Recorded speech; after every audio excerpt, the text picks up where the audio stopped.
ഞാൻ ഇന്ന് നിങ്ങളുമായി ഡിസ്കസ് ചെയ്യാൻ പോകുന്നത് ബോഡി ഫ്ലൂയിഡ്സ് ആൻഡ് സർക്കുലേഷൻ എന്ന ചാപ്റ്ററിലെ ബ്ലഡ് ഗ്രൂപ്പ്സ് എന്ന ടോപ്പിക്കാണ്. മനുഷ്യരിൽ പ്രധാനമായും 4 തരം ബ്ലഡ് ഗ്രൂപ്പുകളാണ് കാണപ്പെടുന്നത്. അവയാണ് A blood group, B blood group, A B blood group and O blood group. ഇങ്ങനെ തിരിക്കുന്നതിനെയാണ് എബിഒ ഗ്രൂപ്പിംഗ് എന്ന് പറയുന്നത്. മറ്റൊരു തരം ഗ്രൂപ്പിംഗ് കൂടിയുണ്ട്, അതാണ് RH grouping.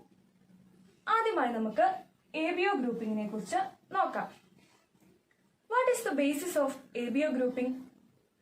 It is based on the presence or absence of antigen on the surface of RBC. RBCയുടെ ഉപരിതലത്തിൽ കാണപ്പെടുന്ന ആന്റിജനുകളുടെ സാന്നിധ്യമോ അസാന്നിധ്യമോ നോക്കിയിട്ടാണ് ഈ ABO ബ്ലഡ് ഗ്രൂപ്പിംഗ് നടത്തുന്നത്. What are antigens? അങ്ങനെയാണെങ്കിൽ ആന്റിജൻസ് എന്താണ്? They are the proteins seen on the surface of the RBC. RBCയുടെ ഉപരിതലത്തിൽ കാണപ്പെടുന്ന പ്രോട്ടീനുകളാണ് ഈ ആന്റിജനുകൾ. They are of 2 types, antigen A and antigen B. Antigen Aയും ആന്റിജൻ Bയുമാണ് 2 തരം ആന്റിജനുകൾ. They can evoke immune response. ഒരാളുടെ RBCയിൽ കാണപ്പെടുന്ന ആന്റിജൻ A ആണെങ്കിൽ അയാൾ A ബ്ലഡ് ഗ്രൂപ്പുകാരനാണ്. RBCയിൽ B ആന്റിജനാണ് കാണപ്പെടുന്നതെങ്കിൽ അയാൾ B ബ്ലഡ് ഗ്രൂപ്പുള്ള ഒരാളാണ്. ഒരാളുടെ RBCയിൽ Aയും Bയും ആന്റിജനുകൾ കാണുകയാണെങ്കിൽ അയാൾക്ക് AB ബ്ലഡ് ഗ്രൂപ്പാണ് ഉള്ളത്. ആന്റിജനുകൾ ഒന്നും കാണുന്നില്ലെങ്കിൽ അയാൾ O ഗ്രൂപ്പുള്ള ആളാണ്. ബ്ലഡ് പ്ലാസ്മയിൽ കാണുന്ന മറ്റൊരു പ്രോട്ടീനാണ് ആന്റിബോഡി. ആന്റിബോഡിയും 2 തരമുണ്ട്, ആന്റി എയും ആന്റി ബിയും. RBCയിൽ ആന്റിജൻ A ആണെങ്കിൽ അയാളുടെ ആന്റിബോഡിയിൽ ആന്റി ബി ആയിരിക്കും. അതുപോലെ ഒരാളുടെ RBCയിൽ ആന്റിജൻ B ആണെങ്കിൽ അയാളിൽ കാണുന്ന ആന്റിബോഡി ആന്റി A ആയിരിക്കും. ഒരാൾക്ക് ആക്സിഡന്റ് സംഭവിക്കുകയും അയാൾക്ക് രക്തം നഷ്ടപ്പെടുകയും ചെയ്താൽ അയാളുടെ ജീവൻ രക്ഷിക്കാനുള്ള ഏക മാർഗം മറ്റൊരാളുടെ രക്തം നൽകുക എന്നുള്ളതാണ്. എങ്കിലും ഒരു വ്യക്തിയുടെ രക്തം നമുക്ക് നൽകാൻ സാധിക്കില്ല. ബ്ലഡ് ട്രാൻസ്ഫ്യൂഷന് മുമ്പ് ഡോണറിന്റെയും റെസിപ്പിയന്റിന്റെയും ബ്ലഡ് ഗ്രൂപ്പ്സ് മാച്ച് ചെയ്യുന്നുണ്ടോ എന്ന് നോക്കണം. മാച്ച് ചെയ്യാത്ത ബ്ലഡ് ആണ് നൽകുന്നതെങ്കിൽ അയാളുടെ RBC നശിക്കാൻ സാധ്യതയുണ്ട്. അതുകൊണ്ട് ബ്ലഡ് ട്രാൻസ്ഫ്യൂഷന് മുമ്പ് മാച്ച് ചെയ്യുന്നുണ്ടോ ഇല്ലയോ എന്ന് നോക്കണം. അടുത്തതായി നമുക്ക് blood groups and donors compatibility എന്ന ടോപ്പിക് നോക്കാം. ഈ ഒരു ബോക്സ് ടെക്സ്റ്റിലുള്ളതാണ്. എ ബ്ലഡ് ഗ്രൂപ്പ് ഉള്ള ഒരാളുടെ RBCയിലെ ആന്റിജൻ A ആയിരിക്കും, എന്നാൽ ആന്റിബോഡി ആന്റി ബിയുമായിരിക്കും. അയാൾക്ക് രക്തം സ്വീകരിക്കാൻ കഴിയുന്നത് Aയും Oയും ഗ്രൂപ്പിൽപ്പെട്ട ആളുകളിൽ നിന്നാണ്. അതുപോലെ B ബ്ലഡ് ഗ്രൂപ്പ് ഉള്ള ഒരാളുടെ RBCയിൽ കാണുന്ന ആന്റിജൻ Bയും ആന്റിബോഡി ആന്റി Aയുമായിരിക്കും. അയാൾക്ക് രക്തം സ്വീകരിക്കാൻ കഴിയുന്നത് Bയും Oയും ബ്ലഡ് ഗ്രൂപ്പിൽപ്പെട്ട ആളുകളിൽ നിന്നാണ്. അതുപോലെ AB ബ്ലഡ് ഗ്രൂപ്പിൽപ്പെട്ട ഒരാളുടെ RBCയിൽ കാണുന്ന ആന്റിജൻ Aയും Bയുമാണ്. പക്ഷേ അയാളുടെ പ്ലാസ്മയിൽ ആന്റിബോഡീസ് ഒന്നും ഉണ്ടാകില്ല. അതുകൊണ്ട് തന്നെ AB ബ്ലഡ് ഗ്രൂപ്പുകാർക്ക് ആരിൽ നിന്നും രക്തം സ്വീകരിക്കാം. AB O ഈ 4 ഗ്രൂപ്പിൽപ്പെട്ട ആളുകളിൽ നിന്നും രക്തം സ്വീകരിക്കാം. അതുകൊണ്ട് തന്നെ അവയെ യൂണിവേഴ്സൽ റെസിപ്പിയന്റ് എന്നാണ് പറയുന്നത്. ഇത് വളരെ ഇമ്പോർട്ടന്റ് ആയ ഒരു ചോദ്യമാണ്.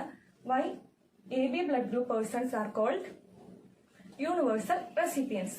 Because in their plasma there is no antibody. അടുത്തത് O ബ്ലഡ് ഗ്രൂപ്പിൽ പെട്ട ആളുകൾക്ക് അവരുടെ RBCയിൽ ആന്റിജൻ ഒന്നും കാണുകയില്ല. എന്നാൽ അവരുടെ പ്ലാസ്മയിൽ കാണുന്ന ആന്റിബോഡീസ് ആണ് ആന്റി Aയും ആന്റി Bയും. അവർക്ക് രക്തം സ്വീകരിക്കാൻ കഴിയുന്നത് O ഗ്രൂപ്പിൽപ്പെട്ടവരിൽ നിന്ന് മാത്രമാണ്. പക്ഷെ അവർക്ക് രക്തം എല്ലാവർക്കും എല്ലാ ഗ്രൂപ്പിനും സാധിക്കും. അതുകൊണ്ട് അവരെ യൂണിവേഴ്സൽ ഡോണർ എന്നാണ് പറയുന്നത്. ഇനി നമുക്ക് RH ഗ്രൂപ്പിങ്ങിനെ കുറിച്ച് നോക്കാം. RH ഗ്രൂപ്പിങ്ങിന്റെ മറ്റൊരു പേരാണ് റിസസ് ബ്ലഡ് ഗ്രൂപ്പിംഗ്. റിസസ് എന്ന മങ്കിയിലാണ് അവരുടെ ബ്ലഡിലാണ് ആദ്യമായി ഈ RH ആന്റിജൻ കണ്ടുപിടിച്ചത്. അതുകൊണ്ടാണ് ഈ പേര് വന്നത്. What is RH antigen? It is an antigen present on the surface of the RBC in addition to antigen A and antigen B. നമ്മൾ നേരത്തെ ആന്റിജൻ എയും ആന്റിജൻ ബിനെ കുറിച്ച് പറഞ്ഞിരുന്നു. അതോടൊപ്പം RBCയുടെ സർഫസിൽ കാണുന്ന മറ്റൊരു ആന്റിജൻ ആണ് RH ആന്റിജൻ. RH ആന്റിജൻ കാണപ്പെടുന്ന വ്യക്തികളെ നമ്മൾ RH പോസിറ്റീവ് എന്നും പറയും. അവരുടെ RBCയിൽ RH ആന്റിജൻ കാണുന്നില്ലെങ്കിൽ അവരെ നമ്മൾ RH നെഗറ്റീവ് എന്നും പറയുന്നു. എപ്പോഴും ഓർക്കേണ്ട ഒരു കാര്യം എന്തെന്ന് വെച്ചാൽ RH പോസിറ്റീവുകാർക്ക് എപ്പോഴും RH പോസിറ്റീവ് ആളുകളിൽ നിന്ന് മാത്രമേ ബ്ലഡ് സ്വീകരിക്കാൻ സാധിക്കുകയുള്ളൂ.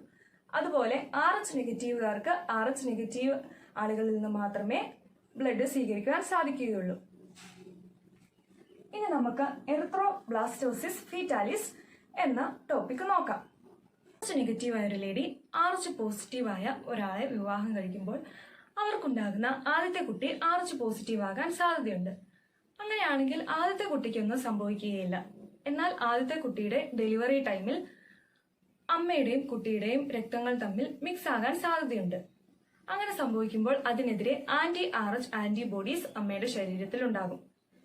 വീണ്ടും ഈ ലേഡി പ്രഗ്നന്റ് ആവുകയും ആ രണ്ടാമത്തെ കുട്ടി RH പോസിറ്റീവ് ആണെങ്കിൽ അമ്മയുടെ ശരീരത്തിൽ ആദ്യത്തെ കുട്ടിയുടെ ഡെലിവറി ടൈമിലുണ്ടായ ആന്റി-RH ആന്റിബോഡീസ് ഈ കുട്ടിയുടെ ബ്ലഡുമായി മിക്സ് ചെയ്യും. അങ്ങനെ സംഭവിക്കുകയാണെങ്കിൽ ഈ കുട്ടിയുടെ RBC നശിക്കാൻ സാധ്യതയുണ്ട്. അപ്പോൾ ഈ കുട്ടി ഗർഭസ്ഥാവസ്ഥയിൽ തന്നെ മരിക്കുകയോ അല്ലെങ്കിൽ ജനിക്കുകയാണെങ്കിൽ വലിയ ജനറ്റിക് ഡിസോർഡേഴ്സോട് കൂടിയോ അല്ലെങ്കിൽ അനീമിയ, ജോണ്ടിസ് പോലുള്ള അസുഖങ്ങളോട് കൂടിയോ ജനിക്കും. ഇതിനെയാണ് എറിത്രോബ്ലാസ്റ്റോസിസ് ഫീറ്റാലിസ് എന്ന് പറയുന്നത്. ഈ കണ്ടീഷൻ ഒഴിവാക്കാനായി ആദ്യത്തെ കുട്ടിയുടെ ഡെലിവറി ടൈമിൽ തന്നെ അമ്മയ്ക്ക് ആന്റി-RH ആന്റിബോഡീസ് നൽകണം. ഇനി നമുക്ക് ഇന്ന് എന്തൊക്കെയാണ് ഡിസ്കസ് ചെയ്തതെന്ന് നോക്കാം. ആദ്യം ബ്ലഡ് ഗ്രൂപ്പ്സിനെ കുറിച്ച് പറഞ്ഞു. 2 തരം blood groupings, ABO grouping and RH grouping. പിന്നെ ABO ഗ്രൂപ്പിംഗിനെ കുറിച്ച് ഡീറ്റെയിൽ ആയി പഠിച്ചു. ആന്റിജൻസ്, ആന്റിബോഡീസ് എന്താണെന്ന് കണ്ടു. ഇത് വളരെ ഇമ്പോർട്ടന്റ് ആയ ഒരു ബോക്സ് ആണ്, ഇത് പഠിക്കണം എല്ലാവരും. പിന്നെ RH ഗ്രൂപ്പിംഗിനെ കുറിച്ച് കണ്ടു. എന്താണ് എറിത്രോബ്ലാസ്റ്റോസിസ് ഫീറ്റാലിസ് എന്ന് കേട്ടു. ഇനി നമുക്ക് ഈ ടോപ്പിക്കിൽ നിന്നുള്ള പ്രീവിയസ് ഇയർ ക്വസ്റ്റ്യൻസ് ഡിസ്കസ് ചെയ്യാം. Question: note the relation in the first pair and complete the second pair. Universal donor, അത് ഞാൻ നേരത്തെ പറഞ്ഞ പോലെ blood group O. Universal recipient blood group AB. Second question: immediately after the first delivery of Needu, doctor advised to administer anti-RH antibodies to her. Name this clinical condition. ഈ clinical condition erythroblastosis fetalis. How does this condition occur? ഞാൻ നേരത്തെ പറഞ്ഞ പോലെ അതാണ്. Question: ABO blood grouping is based on the presence or absence of 2 antigens and antibodies in RBC and plasma respectively. Based on it, answer the following questions. First question: prepare a table showing the different blood groups with antigens and antibodies. In the answer, different blood groups, and antigens and antibodies. Second, why AB and O blood groups called universal recipient and universal donor respectively? And the answer, ABO blood group persons can receive blood from any persons of any group since their plasma contains no antibodies. Hence, they are called universal recipients. ഇനി universal ഡോണറിന്റെ കാര്യം പറയേണ്ടത്. O group blood can be transfused to persons of any group since they have neither A or B antigen on their RBC. Hence, they are called universal donor. ഞാൻ പഠിപ്പിച്ചത് എല്ലാവർക്കും മനസ്സിലായി കാണുമെന്ന് വിശ്വസിക്കുന്നു. Thank you everyone.